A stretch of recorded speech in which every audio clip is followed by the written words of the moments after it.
అదే RTV app వార్తల్ని క్షణాల్లో చదివే అవకాశం ఉంటుంది. ఒక న్యూస్ పేపర్, ఒక టెలివిజన్ ఛానల్ మీ చేతుల్లో ఎప్పుడూ ఉంటాయి.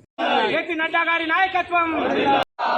భారత్ మాతా కీ జై. భారత్ మాతా కీ జై. జై శ్రీరామ్. దేశవ్యాప్తంగా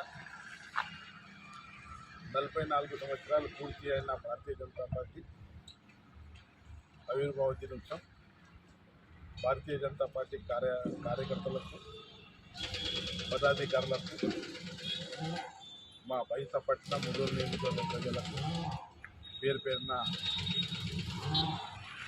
ఆవిర్భావ దినోత్సవ శుభాకాంక్షలు తెలియజేస్తున్నాను.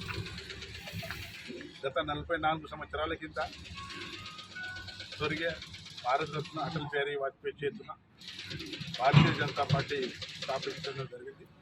ఆ రోజు నుంచి ఈరోజు ఏ భారతీయ జనతా స్థాపించినాం. ఆ రోజు రెండే సభ్యులు ఉంటే ఈరోజు దాదాపు వచ్చే 24 ఎలక్షన్స్లో 400 పైన పార్లమెంట్ సభ్యులు 44 సంవత్సరంలో ఏ విధంగా ఏ పార్టీ కూడా ఇంత ప్రోగ్రెస్ చేయలే, అంత ప్రోగ్రెస్ చేశారు. దేశానికి నరేంద్ర మోదీ ప్రధానమంత్రి అయిన తర్వాత ప్రపంచంలో 5వ స్థానంలో తీసుకొచ్చిన ఘనత అంటే భారతీయ జనతా పార్టీది. అదేవిధంగా కరోనా కాలంలో మన బడుగు బలహీన వర్గాలకు కాపాడిన పార్టీ నరేంద్ర మోదీ, భారతీయ జనతా పార్టీ అని మీకు అందరికీ తెలియజేస్తున్నాను. మరిన్ని వీడియోస్ కోసం ఛానల్ ని సబ్స్క్రైబ్ చేయండి. లేటెస్ట్ అప్డేట్స్ కోసం వాట్సాప్ ఛానల్ ని ఫాలో చేయండి. అండ్ లింక్ డిస్క్రిప్షన్ లో ఉంది.